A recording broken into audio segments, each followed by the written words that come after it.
I keep seeing where spring practice has started at various spots all over the country, and I'm looking outside and I'm seeing a snowstorm here in Connecticut. Beautiful. Looked like spring, felt like spring for a couple days, but we're back to looking like mid-January. But hey, spring football's on the field and typically indoors for most of the teams across the country, including the Buckeyes. Started up on Tuesday. Welcome into the Voice of College Football and our Buckeyes live show with Kevin Noon, of course, from Buckeye Scoop, and Steve Hellwagon from 247 Sports. Bucknuts. Guys, how we doing today? Doing great. What's the weather Doing like good. in the Buckeye State? It's cold again. I had a couple flurries this morning. I have some heated mats in the back patio for the dog to make her way out, so I had to go turn those on because we should have some snow coming by the end of the week, it sounds like. Oh my gosh, that's awful. It's been snowing here for like it hasn't stopped. It's come down steady for like 3 or 4 hours and isn't supposed to stop till 8 o'clock tonight. I do not watch the weather, and so I was not prepared for this. Yeah, the high temperature here on Saturday is 25, which is way below normal, I think, for this time of the year. So it's weird. All right. Well, Kevin, they still call it spring practice, and it's been underway now 2 to 3 days. I know it's difficult to have any takes on it thus far, but that's why we've got you around. So, yeah, exactly. I mean, very limited in terms of things that you get to witness, but we did have the opportunity to hear from Ryan Day and Jim Knowles and Kevin Wilson. We have seen a roster, so everybody gets really excited by the number changes that we have there. Cam Babb is wearing 1, Emeka Egbuka is wearing 2, Mayan Williams 3, Cade Stover 8, Jaden Ballard 9, Donovan Jackson 72, G. Scott Jr. 88. We also get the first-year player numbers. I will spare us by reading off a bunch of numbers there. When it comes to news, yeah, it's day one. They're not in pads. They're just out there kind of running around. Ryan Day said they kind of treat these first couple of practices like OTAs. They have a couple of practices this week. Ohio State then goes on spring break, and then they resume the last 13 practices on the back end behind spring break. So people are like, well, you don't get any continuity. Well, no, this gives you an opportunity to have more. You're within the window of having more meetings, more hours with the players, things along those lines. So it's important. I mean, it's a hack to be able to have more time, especially going back to an older time where there weren't as many things in the rules that allowed you to have without a football in the hand meetings with your players.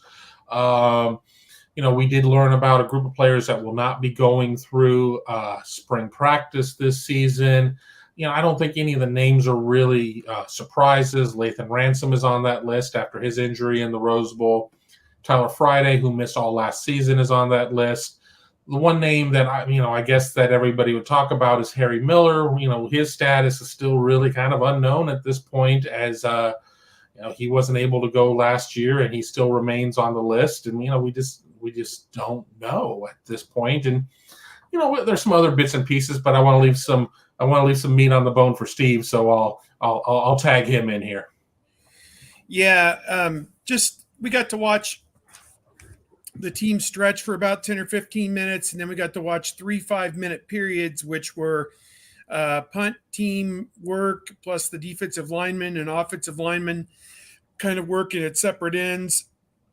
And no 11 on 11 or even 7 on 7 type stuff, just more fundamentals and those kinds of things for position groups and taking snaps and working on handoffs and all that stuff. So they really do start at square one on day one with all the fundamentals, and they brush that every day, obviously, and you have to, or otherwise you'll have mistakes when you're trying to play the game of football without all those fundamentals that everybody takes for granted. They have to spend time on them. So that's what they did yesterday on day one, and we got to watch a little bit of that. So I can't sit here and tell you the new defense looks great or man, they've got this great package of stuff to use Jackson Smith and the Jigba in this way, or man, they got the new running plays for Travion Henderson or anything like that, because it really hasn't evolved to that at this point in the spring just yet. But to me, I thought it was a good first day. They got a lot of work in. I think it was great to look out there and see all the freshman players that were out there on the field. Talk about Devin Brown taking his first snaps on the field as a Buckeye, under the lights, so to speak, in practice with Coach Day there and Coach Dennis there to kind of lead him through it, and following along, of course, behind C.J. Stroud and Kyle McCord. They're 1 and 2. Obviously, right now, you had freshmen over at the linebacker position. Gabe Powers and C.J. Hicks were out there in the mix, and they looked good. Powers wearing number 36, Hicks wearing number 11. There was also a new number 19, and that was Chip Trayanum, the transfer from Arizona State. He's not the biggest guy in the world, only about 5'11", but he looks like he could bring quite a punch. So he's a guy to keep an eye on as well this spring. You had a couple of the older guys, Taraja Mitchell and E.A. Nateote out there at linebacker as well, running around. So a mix of the old, a mix of the new, and again, nothing that you can really say, oh, this is what we learned, or this is what's definitive about this team for 2022 based off that one practice. Mitchell Melton, the linebacker, has come back from injury, missed all of last season, and he was working out with the defensive lineman yesterday, although he may still cross-train some at linebacker. And also Cade Stover was with the linebacker group. He may cross-train some with the defensive line group. And Ryan Day said don't rule him out, also repping over at tight end potentially, as he was a backup tight end last year for the Buckeyes as well. So a lot to digest there. But again, just keep it all in the frame of mind that this is as Coach Day said, this is the start. This is not the finished product. This is, the roster that we shared in a lot of places said, oh, they've got this guy listed this guy listed that. Well, just don't even worry about it. If it's got a height and a weight and a year next to it and a number, it might be accurate. The position, just kind of quasi-accurate at this point for some of these guys. And what they want are people that could play more than one position. So a linebacker who could line up and rush the passer or drop into coverage or play the run. They want versatility out of these guys. That way the opposing quarterback can't look out there and say, oh, this is number 11. I know these are his responsibilities. They don't want that. They want number 11 to be able to do a little bit of everything and play a different role depending on what the defense is called for that situation. So it's going to be hard to put players into a defined box and say, okay, under the new terminology, this guy is a bandit and this guy is a nickel and this guy is a rush in and this guy is a defensive tackle, because there's going to be a lot of cross training involved. And I know the media loves to declare, this guy is the bandit. We figured it out. Well, he may line up as the bandit on one play, and he may line up at another position on the next. So you just kind of have to roll with the punches, I guess, with this new era of Ohio State defense. Just to go with a theme that you brought up there, Steve, about trying out different players at different positions. Two guys that have obviously switched positions recently, and both from running back to linebacker, would be Steel Chambers, number one, of course, in an Ohio State uniform. And I think we would all agree that worked out tremendously, considering what you would expect to be the learning curve, switching from one side of the ball to the next at that level, that he turned out to be a pretty darn good linebacker for that limited bit of experience he had. Then also you mentioned Tranum, and he's obviously a story in which he leaves the Buckeyes State as a high school player, goes all the way out to Arizona State as a running back, a 4-star running back, as I remember, and then decides that he's got a better opportunity as a linebacker and comes all the way back to Ohio State, a program that he obviously opted to discard in favor of Arizona State. So just kind of interesting their two journeys thus far. I would say on Tryanum, I I think the jury has to be out on him. He played running back at Arizona State. Now he's going to play linebacker, and he's number 12 in a group of 11 guys at linebacker at Ohio State. I'm not sure what he's really going to have at Ohio State. I guess you're going to have to prove it to earn it and all that. But as far as Chambers, looked to me like he was ready to go yesterday. He's one of the leaders at linebacker. I think they're going to have to fight to get him out of the starting lineup, even with a new linebackers coach. Jim Knowles is the new defensive coordinator and linebackers coach. I think he's going to be a tough one to get out of the lineup. So that's my 2 cents on those two guys. Trianum, I think jury way out on him, and Chambers, jury way in on him. Yeah, I don't think you need Chip to be somebody who's ready day one. And I understand linebacker is a position that a lot of people are concerned about after what we saw last year. Jim Knowles is going to take that position as his own position to work with, and he certainly brought in a lot of support in terms of support staff to work with that group. But yeah, it's not going to be an immediate type of thing of where you just bring them in and suddenly it just all clicks. But we have kind of seen a little bit of the blueprint with Steel Chambers, and they know what they're doing in terms of that. But yeah, I think that if you're expecting to see him out there as a starting linebacker against Notre Dame, you may be disappointed.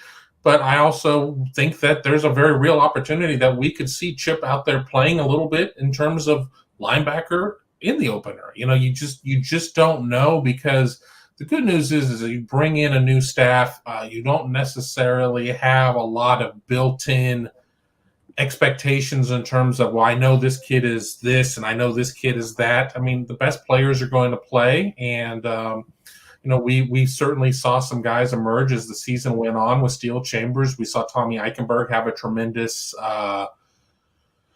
Rose Bowl. I mean, we've seen Cody Simon, but I'm not going to bet against Chip until we're at that point. But I agree that I don't expect it to be something that's just going to happen overnight. The other guy that seemed to be intriguing in this is Tanner McAllister, just because of how good he was, to see how that's going to transition to the Big Ten. He was an all Big 12 safety, so you would expect, okay, this is an all-conference type performer. And then while typically a guy in his position is trying to get acclimated to campus and new teammates and everything being new, he could be a key component in terms of helping his defensive backs acclimate themselves to Jim Knowles' scheme, and kind of helping, being almost I don't want to call him a coach on the field, but he did play 41 games at Oklahoma State in this Knowles defense, so he should know it pretty well and be able to help out his teammates. Yeah, that was what Jim Knowles kind of alluded to yesterday in his comments. He loves Tanner McAllister and appreciates that he followed him from Oklahoma State to join him at Ohio State. To me, if they're going to play three safeties, I think two of them are Ronnie Hickman and Tanner McAllister, and then the race is on for the third one if Josh Proctor can get healthy for the fall. He's got the pedigree. He's played a lot of football at the college level. He would maybe be the third one, but beyond that, Bryson Shaw played quite a bit last year. Lathan Ransom is injured, and he also played quite a bit. And you got a bunch of young guys who are fighting for time as well. Court Williams, where does he fit into all this as well? So, again, Jim Knowles spent the last couple minutes of his 25 minutes or however long he spoke to the media, kind of outlining what each of the personnel in the defense will do. And to me, I thought that was very much appreciated from my standpoint, to get an understanding as a layperson of what the job responsibilities are going to be for each one of these guys on the defense, because again, as I said, it's not a one size fits all type thing. They're going to have different looks for different opponents, and when they see obviously different things, they're going to match up better. But I'm like everybody else, I'm interested to see how this defense comes together when the bullets start flying, and they're playing one of the better offenses in the country. I don't know if they'll face one per se like that in the regular season. I don't know who's going to really test them like they might see in a playoff or something like that. But I don't know. Am I missing a great offense that Ohio State's going to play this year?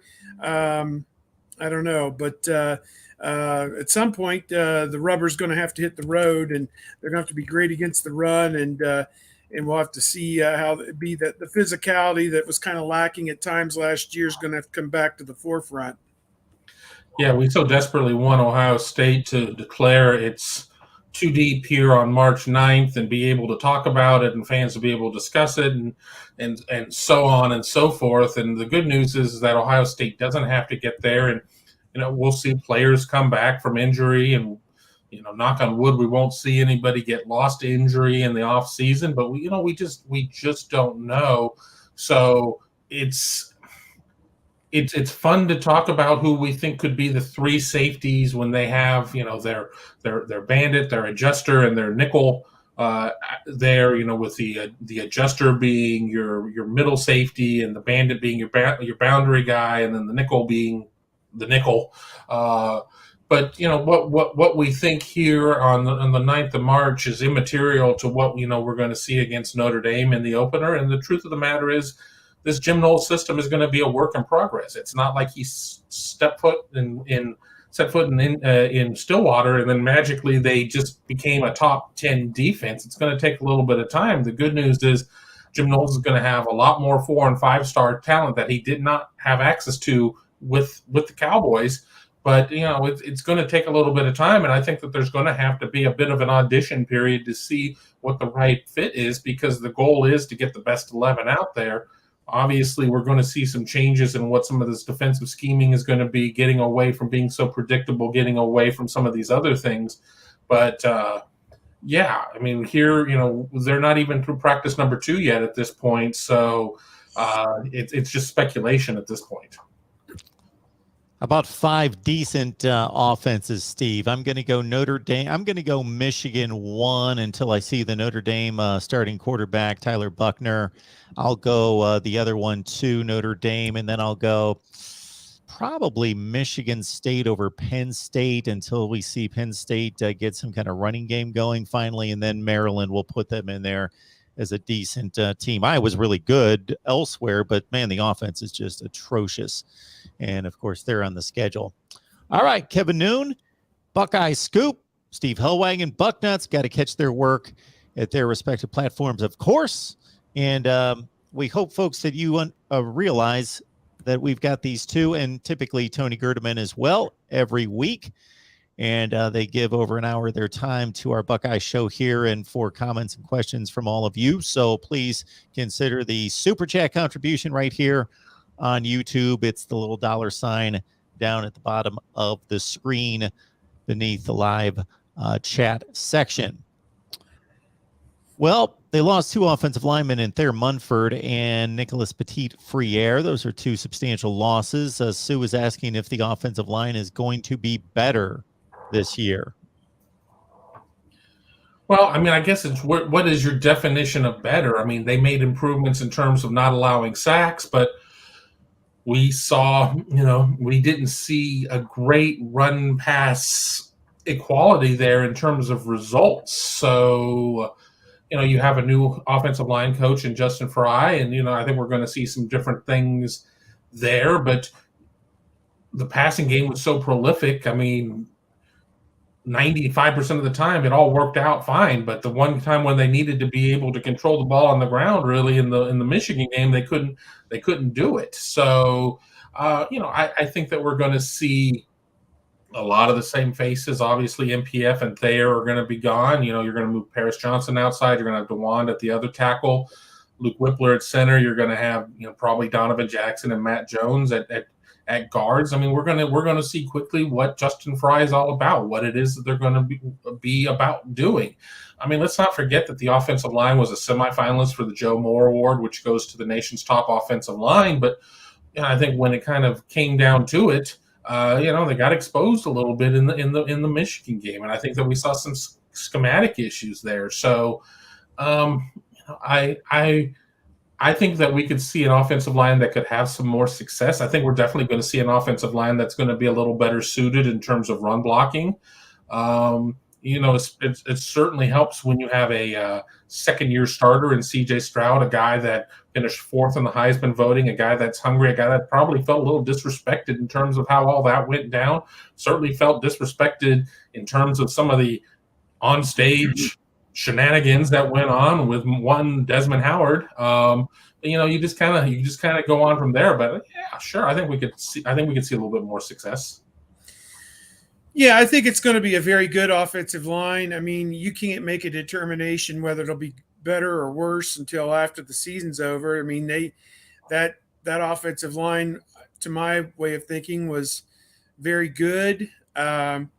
Just in a couple of the games where they absolutely needed to run the football, they just couldn't do it.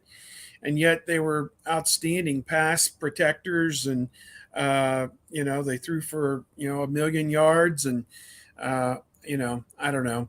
I guess wins and losses is what determines how good a unit might be, just as well as anything else. And the losses didn't match up with how great that offensive line seemed to be.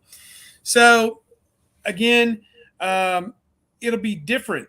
It'll be a different kind of an offensive line because you won't have tackles playing the guard positions. You'll have, guys who are probably better suited to play the guard positions at guard, with Matthew Jones probably on one side. Harry Miller is not going to be in spring practice. It sounds like Josh Fryer is not going to be in spring practice. So those are two guys that you thought might be in the running to help out. So I guess we'll have to wait and see on that. Paris Johnson obviously moving from a guard to a tackle spot. The other guard position maybe goes to Donovan Jackson at this point. I don't really have a strong candidate with Harry Miller out. He would probably be the next one up. Matthew Jones might be the next one up at center if something were to happen to Luke Whippler. But that looks like it's going to be Luke Whippler again at center because Harry Miller's not fighting for that job either. Jacob James is a guy that they said yesterday would be maybe a backup center. Toby Wilson, walk-on, the son of Kevin Wilson, the offensive coordinator, also in the running there at center as a backup probably. But if something were to happen, I presume Matthew Jones would play, and then maybe they'd put somebody else in at guard. I don't know. But, Enoch Vamahi is a veteran guy that has never really gotten much of an opportunity, a fourth-year junior. You got a lot of guys who are getting older on that offensive line that have never really gotten a chance to play. So you got a list of them, that are probably antsy to get a chance to break in there. So they'll have their chance this spring because Fryer's not there to take reps, and neither is Harry Miller. So somebody's got to fill those spots this spring in the 2-deep and take all those reps when they get into 11 on 11 and different situations like that. So the coaches are going to have a tremendous opportunity this spring to assess all of those offensive linemen in 11 on 11 and scrimmage situations and figure out who can go and, who can't and who's going to rep in the fall. And I think Justin Fry coming in with a new set of eyes and not relying so much on what was done in the past, I think it'll work. Kevin Wilson talked about how the offense is a collaboration with himself and Brian Hartline and Tony Alford and Ryan Day and Corey Dennis and also Justin Fry, the 5 or 6 of them all putting their heads together and coming up with what are the best ways to attack opposing defenses. So he said this is the fun time of the year where they can experiment a little bit, put stuff on a dry erase board, teach it, and take it out to the practice field and see if the guys, if it's something that makes the keeper file or if it goes into the dumper. So this is that fun time of the year, I guess, in the spring where, there's no game coming up this Saturday, so you can work on things a little bit. Yakov 22 is telling us that the super chat is not working for him. Well, that's not a good thing. So what we need everyone to do is we need everybody to help us test that out by sending us a $20 super chat. So if we can do that. I just let's see. That's not coming on the screen for me. I just took a screenshot. I was able to do one. But anyway, it's not posting. I did a show 2 hours ago and it was working there. Maybe I missed out on some super chats too. Who knows? Yeah, why is my anyway? I was gonna say I can see something behind the borders. So you got the yeah. You got the cameras above the image. I gotcha. Let's see if this one works. Oh, anyway. Okay. Next up, I guess we'll go back to the NFL Combine because this time last week we were talking it up, but just basically player interviews at that point. Of course, Steve joined us from Indy, made it back safely. I see. Steven, looking good. Oh, good job, Sue. I just saw that pop through. Nice job. Thanks, Sue. Everybody else, follow Sue's lead. Yes, made it back from Indianapolis. I've been here 3 or 4 days, and now tomorrow with this great invention, the Big Ten tournament. I think it's the 25th year of this monstrosity, and I've covered all but one of them. I think the one at Madison Square Garden was the one time I didn't go. I'll be going back to Indianapolis tomorrow, and Ohio State plays the winner of, I think it's Penn State and Minnesota.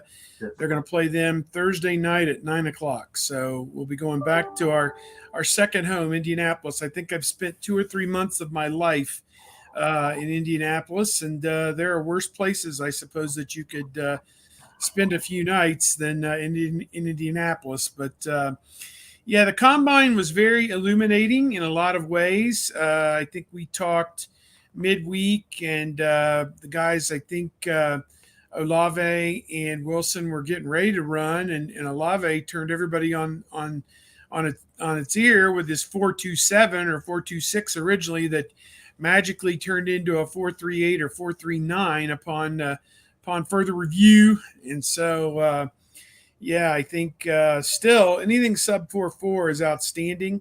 And he and Wilson were both among the top 7 wide receivers in terms of the 40-yard time. Wilson also had a 36-inch vertical leap, which was pretty good, as we all expected. So I think those guys helped their draft stock with what they did. I honestly paid zero attention to anything in terms of workouts after that. No idea, if Ruckert and the rest of them helped or hurt their cause.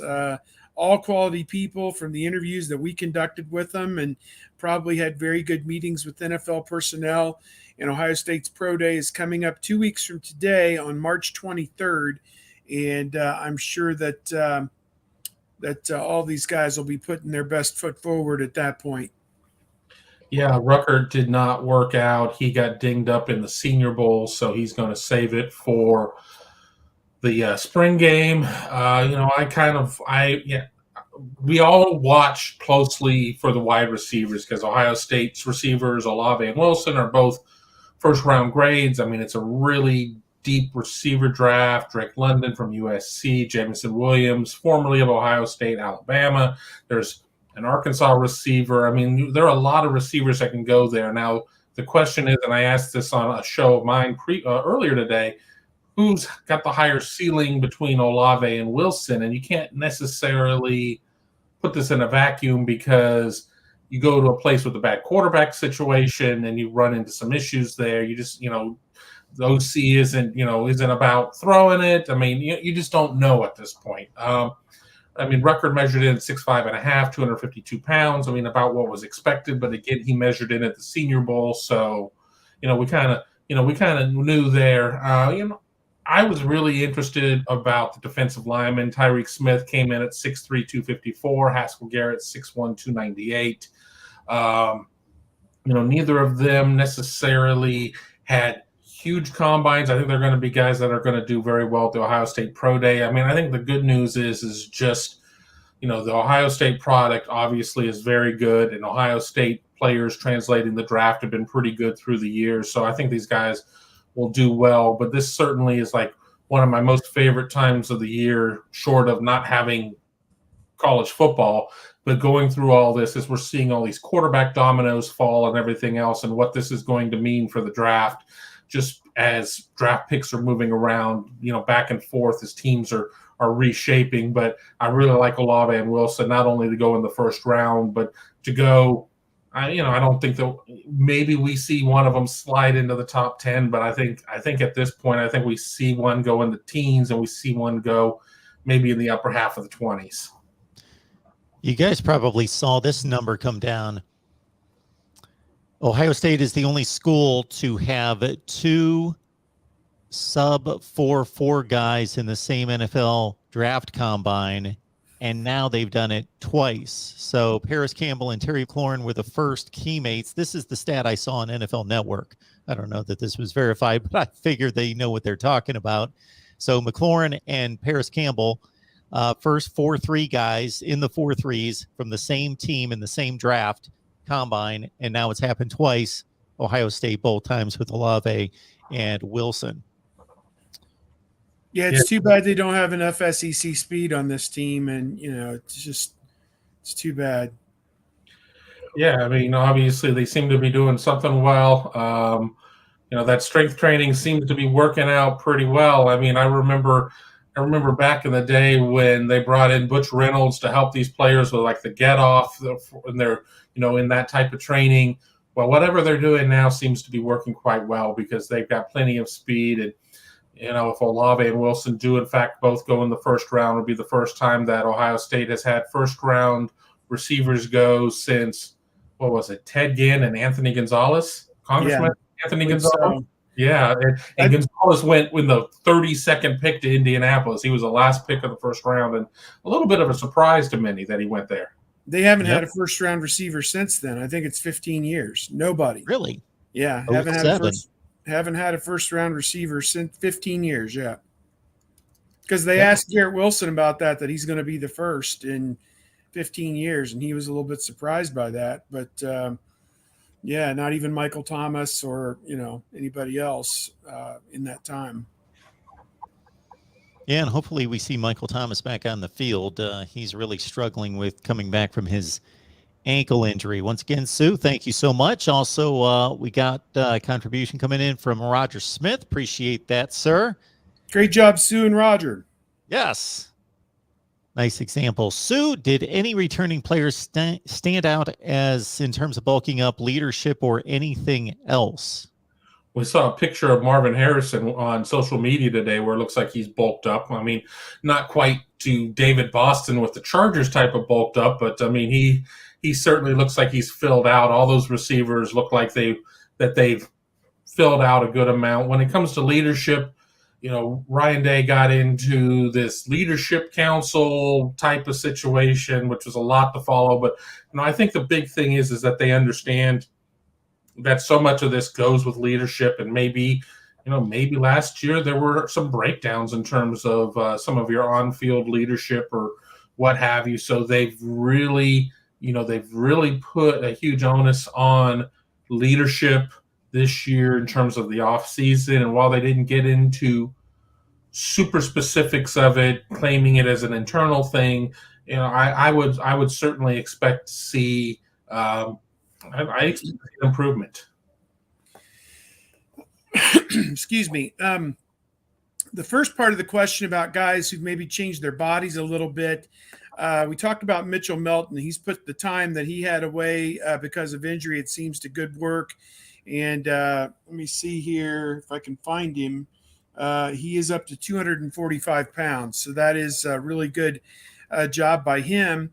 3 guys that Coach Day talked about who really distinguished themselves in the winter program, the 7 weeks from when they picked up after the Rose Bowl till last week. One of them was Cameron Babb, who is trying to come back, obviously 2 years now of knee problems. And they are hoping that he can get on the field as a wide receiver this year. He is he was a team captain last year. He's listed 6 foot, 205 pounds. He might be a super senior. I'm not sure. He's a 5th-year senior, I think. So he's in that mix. And a couple of the young DBs, Jordan Hancock, cornerback, he got to play a little bit last year. He's a sophomore this year. And Jacalen Johnson, the other one, he's a redshirt freshman. Those two guys were both outstanding, it sounds like, in the winter program. He mentioned that Cade Stover was an Iron Buckeye, just one of many. I assume there were, 2 dozen of those who really distinguished themselves in the winter program. So that was the thing. Coach Day talked about how they had 24 players step up to declare themselves that they wanted to have a leadership role. And I think it wasn't that there was a negative vibe or, a lack of leadership or anything like that. I think what you had last year was a lack of experience for so many guys who were taking over and seeing their first time playing on the field for the first time. It was hard for those guys to assume leadership roles. Well, now you have as many as, I think it's 14 returning starters, 6 on both sides of the ball. And you've got a bunch of guys now who can say, yes, I've been there. I want to be a leader. I can be a leader for this team.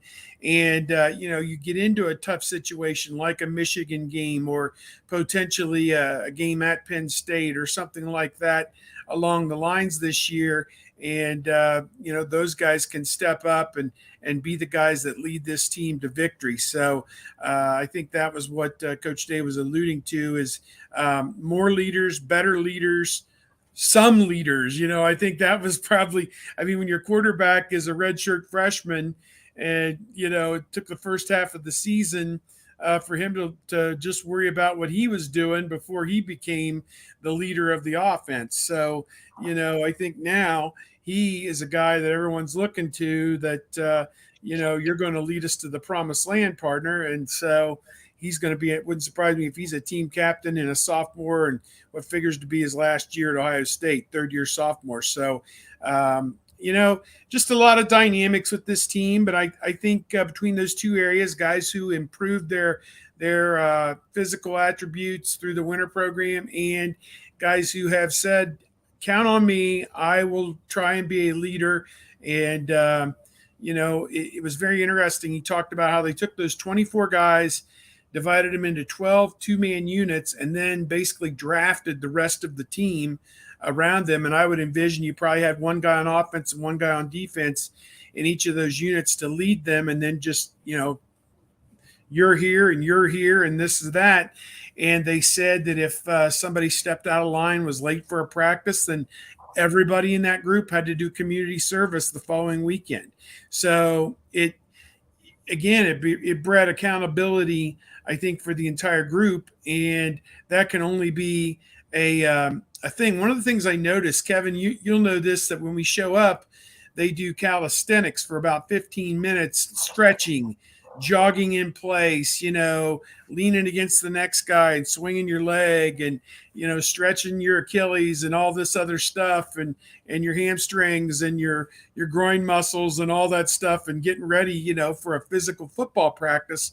It takes about 10 or 15 minutes to stretch. Well, they used to have one row of quarterbacks, a couple rows of running backs, a couple rows of wide receivers, a row of tight ends, 2 or 3 rows of offensive linemen, then 2 or 3 rows of defensive linemen, 2 or 3 rows of linebackers, 2 rows of cornerbacks, 2 rows of safeties, and the specialists.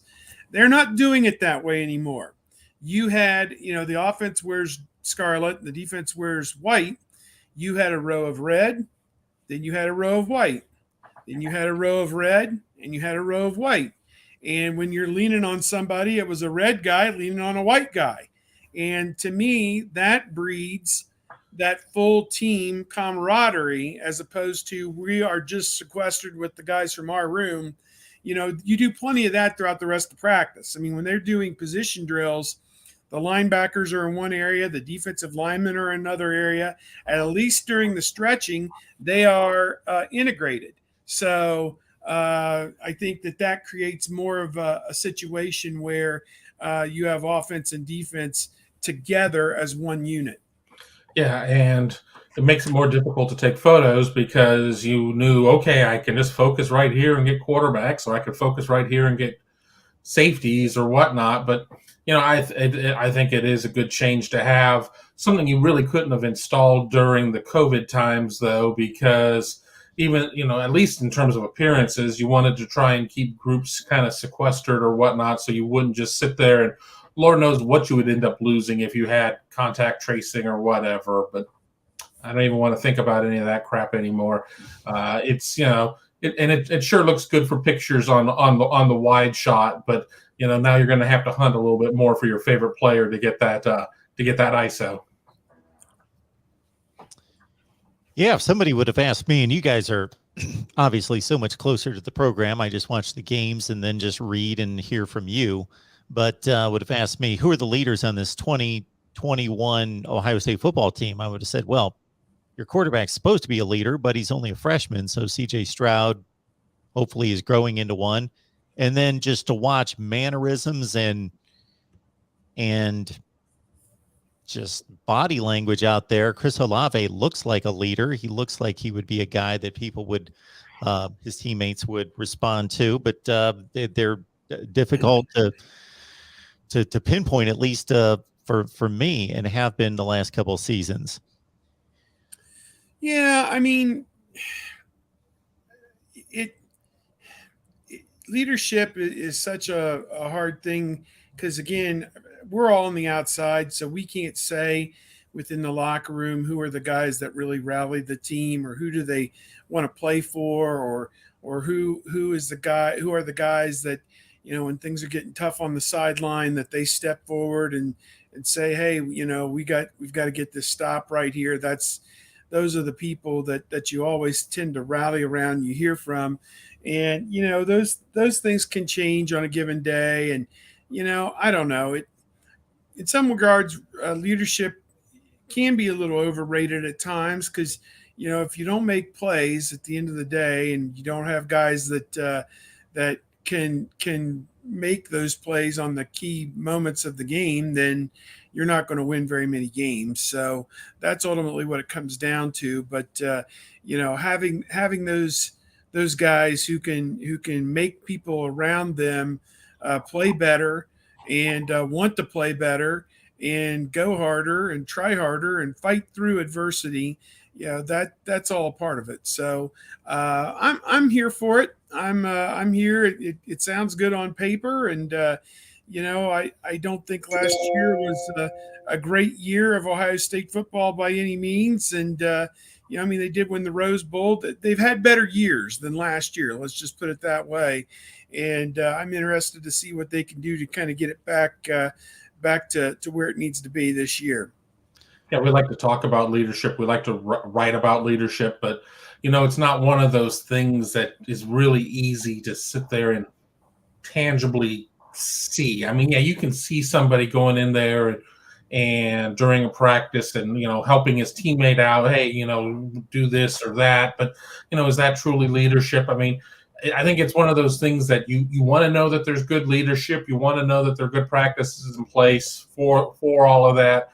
And then you just kind of have to have faith that it's going to happen, because we're not in those practices. We're not in the locker room. We're not in these small units to see kind of how that happens. But, I think that, it's something that's going to be important, because it's with the nature of college football, college athletics in general. I mean, your time is very finite. We know that you're going to be there for, now with the portal from, a year to 5 years, super seniors, 6 years. Nothing is going to be, nobody's going to be there for 10 years, even though it felt like Demario McCall may have been at Ohio State for 10 years. Nothing is going to be that long. So you're constantly having to develop leadership. You're develop these leaders. And then the hope is that you never really have a huge vacuum to where you don't have it. Folks, we're here talking Buckeyes every week. We've got typically Tony Gerdeman on the line. Couldn't join us this week, but Tony, of course, contributes every week, as well as Kevin Noon, Buckeye Scoop right there in the middle, and Steve Hellwagon, Bucknuts 247 Sports. So please join them on their particular platforms. And also keep in mind, Ohio State fans, college football fans, we've got a Discord here at the Voice of College Football. Just go to Patreon, search Mark Rogers TV, and sign up there. I'll get you the link, and you can join our Discord talking college football. We've got about 50 in the group. We just started 2 weeks ago. We got about 50 or so. So plenty of college football talk right there. Not necessarily talking about leadership, but talking about just flat out players. You know, everybody's been waiting for Zach Harrison to be that guy. And in the opener last season at Minnesota, of course, he came off the edge and made one of those kind of plays that you thought, okay, this guy's arrived. Close game against the Gophers, and he comes up with a huge play to break the game open. Then only has one other sack the entire season. Between JT Tuimoloau and Jack Sawyer, those guys come in with the billing of, bam, 5-star. These guys are the best of the best, top 5, 10 players in the country, regardless of position. You got to think, and I know maybe too much was expected of those two just arriving on campus. No question about that out of a lot of people last year. But, man, they have the makings of a devastating pass rush. Yeah, I think the potential is there, definitely. And you'll have Javonte Jean-Baptiste, potentially Tyler Friday will be back in the fall as well. And some other odds and ends guys. Not sure where Noah Potter fits into this. Was out all last season as well, whether he's going to be a tackle or an end for them in the fall. You got a lot of guys, that are just itching to make their mark. And I don't think there'll be pressure on Zach Harrison. Last year there might have been. It's a contract year for him. It's his last year at Ohio State, theoretically. And he came back instead of going to the NFL.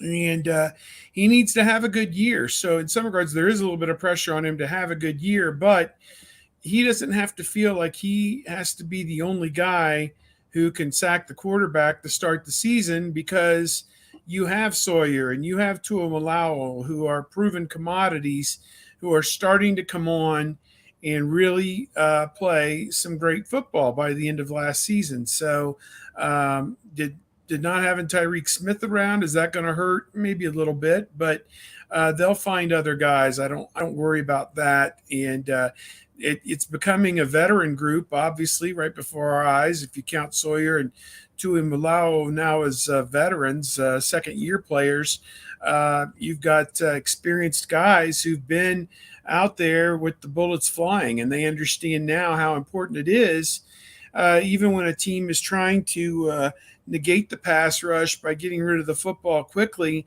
how important it is to get your hands up and get in the passing lanes and do everything you can to impact that opposing quarterback. So I am, again, very optimistic, very bullish on those first three, that, maybe the over-under for each of them is 5.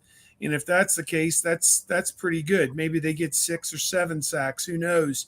But I think the potential is there for each of them in this new defensive scheme, with better coverages downfield and maybe better support from the linebackers and different things like this, that it's going to look and feel a lot better, I think, out of the defensive ends this year.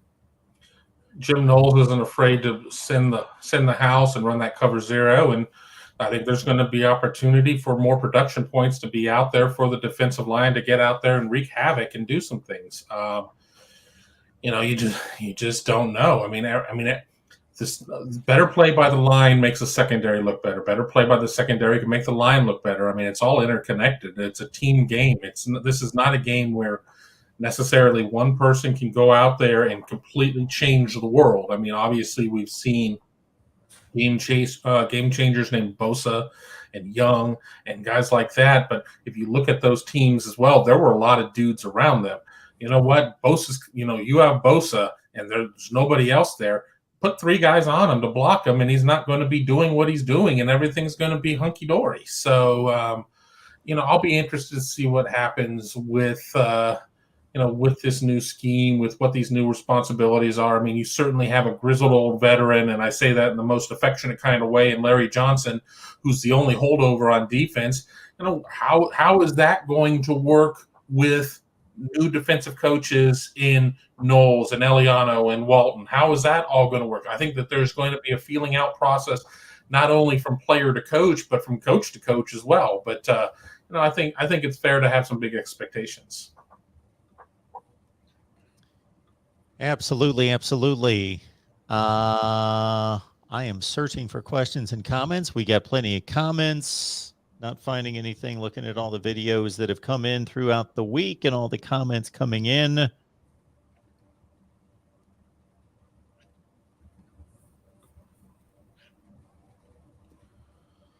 All right. Unless you guys have anything else. Kid Wilson just put in a question he asked during my show as well about a surprise commitment in 23. And I don't want to give exactly the same answer because he's already heard this, but not everybody went from show to show. Are we really surprised when Ohio State lands a kid these days? Ohio State is recruiting at such a high level right now. Is there just this huge surprise of, I didn't see that one coming? I mean, yes, Ohio State probably isn't going into the state of Alabama all that often and landing a kid. I mean, A.J. Harris could be somebody you could say differently about.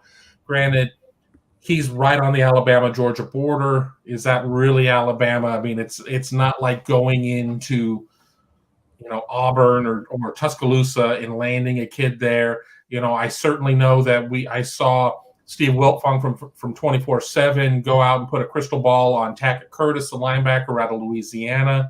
And I think some people might be a little surprised from that one. You know what?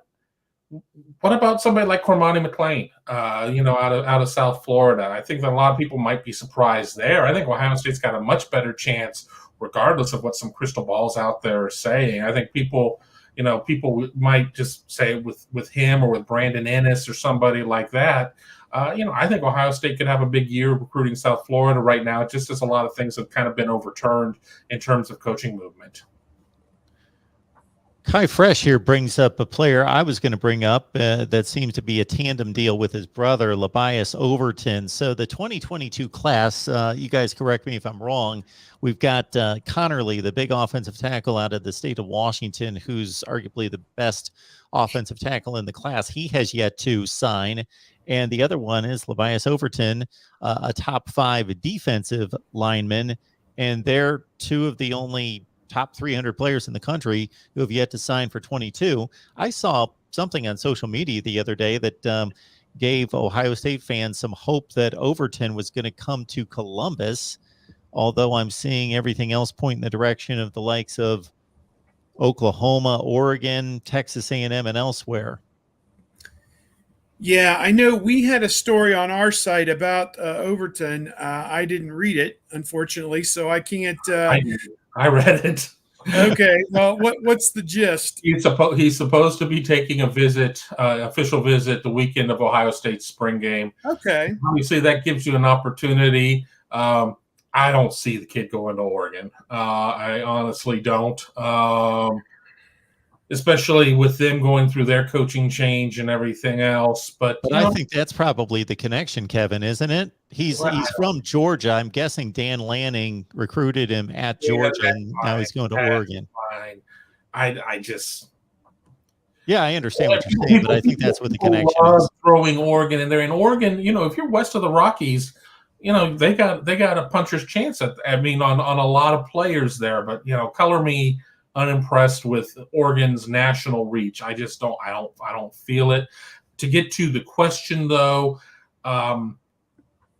let me see LT Overton here on campus for that visit, and then maybe I'll feel a little bit better. But even if he does visit, I know that he's mentioned Ohio State throughout his process once he reclassified from 23 to 22, which is part of the reason why he's unsigned, because that reclassification came very late in the game.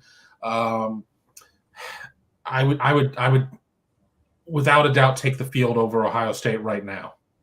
Yeah, it looks like he's taking visits to Oregon, Georgia, and Texas A&M all here in the month of March, and then Ohio State April 16th, and Oklahoma April 23rd would be his last one. So those are the 5 schools: Georgia, Ohio State, Oklahoma, Oregon, and Texas A&M. So Larry Johnson, get him on campus, work some magic.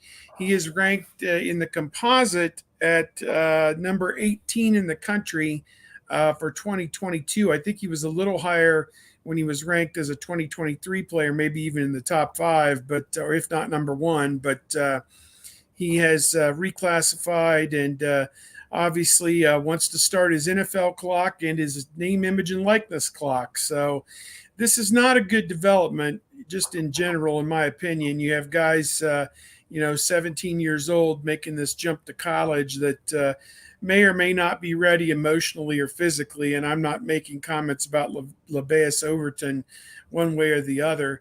The one thing that I will continue to point out on him, however, is he is at Alpharetta, Georgia, Milton High School, and plays on the basketball team there with Bruce Thornton, who is going to be the point guard for Ohio State basketball as a freshman next year. So perhaps those two guys could room together and continue their friendship. Maybe that has a factor in this whole Ohio State thing that no one's really even thought much about, that he would have a roommate from day one, a good friend. And, Chris Holtman would bend over backwards to do anything they need to do on their end to help Ryan Day get a national top 20 player in clearing the decks for Bruce Thornton to do whatever he needs to do to help get LeBeus Overton to Ohio State. So there you go.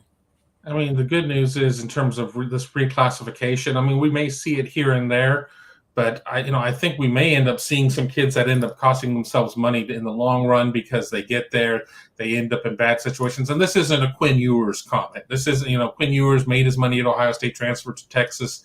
But if you come in and you appear to be some sort of issue, I'm talking about kids down the line or whatever, and you never really find anywhere to play. How can you sit there and prove that you're worthy to go to the NFL and go make millions if you're such a pain in the rear end in college and you just sit there and get stymied where you're at? So, I think we're going to see that in small individual cases of where kids are going to reclassify, but I don't think it's going to become a widespread issue, but I've been wrong before.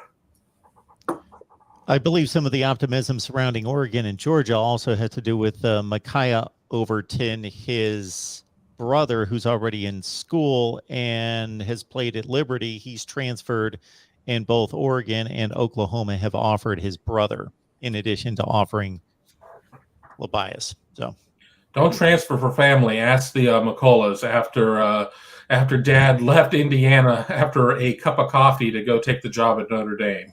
But yeah, we'll see. But I'm going to end up with Jack Cohn status for Oregon before this is all said and done. I'm not sold. You're out on Oregon. Out. We have you as a no vote on Oregon.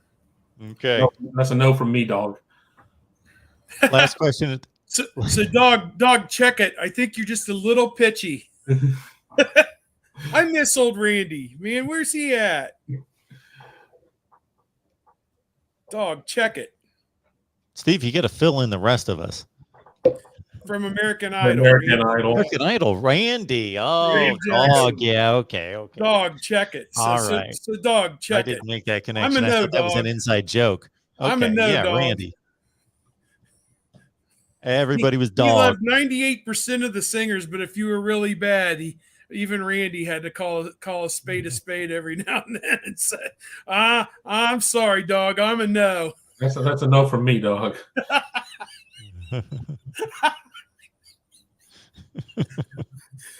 He was so nice. At least you were still his dog, I mean, he was so nice and letting you down. Simon, on the other hand, he would just come right out and say you're atrocious, Oh yeah. Oh yeah. You were not his dog.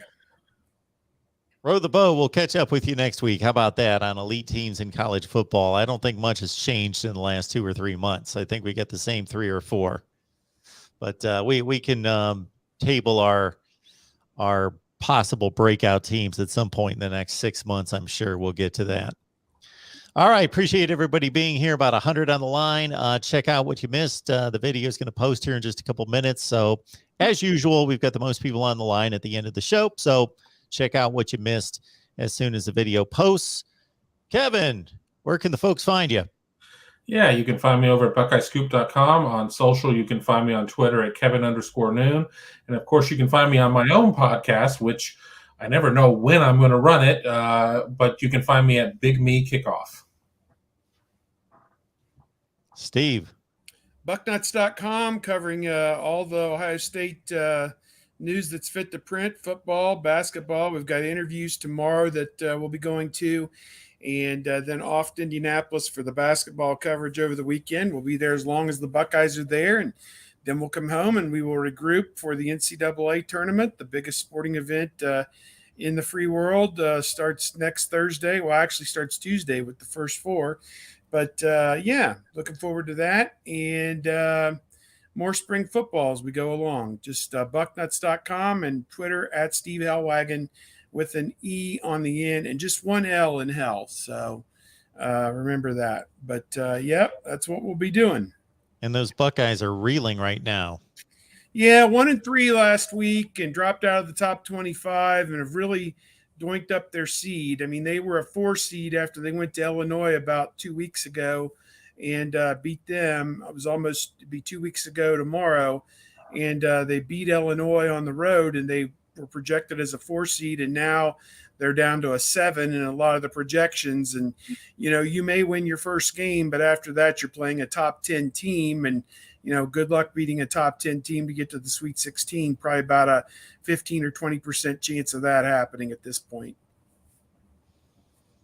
Yeah, I don't know that anyone's proven momentum in the regular season going into conference tournament time. I think it's just a guessing game. Some teams, boy, hit the reset button and they're a different team come tournament time, and others, well, yeah, we could see it coming.